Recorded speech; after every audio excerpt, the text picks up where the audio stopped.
Alright, welcome to the first video of this series. I'll be drawing a Pikachu of every type, starting with a fire type Pikachu. Now I've been asked to do this series for so long.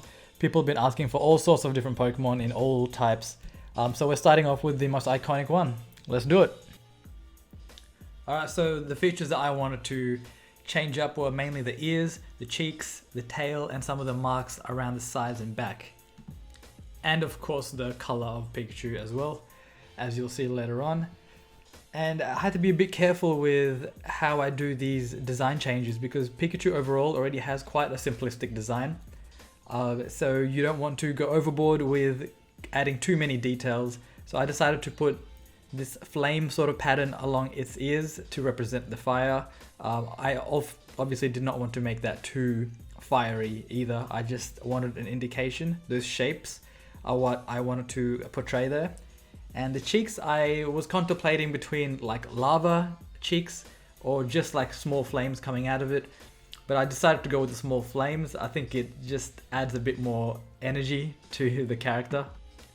Now for the pattern on the sides, I went for a similar look to the ears. I just wanted a bit more consistency with that pattern.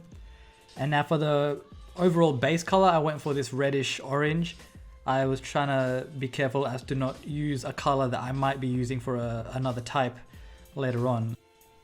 Now for the secondary color, I went for a light orange, almost a pale light orange here. I didn't want it to compete too much with the flames that you'll see colored in later on. It's a bit of a bright yellow. And you can see me playing around with some markings on his head here.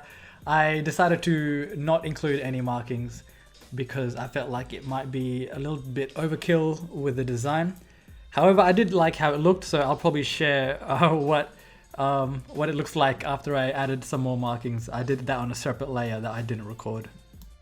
Now for the flames, I almost went for like a reddish pinkish tinge, but I decided to go with a sort of a scorching yellow. I want it to feel like it was really hot rather than just having the same orange as the flame that is breathing out right now.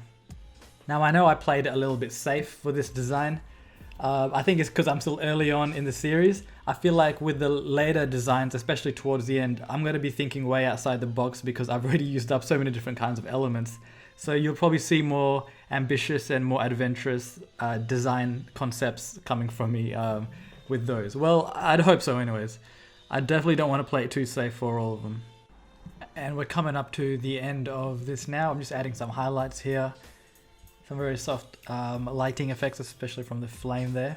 Also, disclaimer, I'm not looking at any other fan designs for this concept because I don't want it to influence my final design. So any similarities are purely coincidental, I promise. And this is the final one. Hope you guys like it. I'll be back with another one very soon. Catch you guys.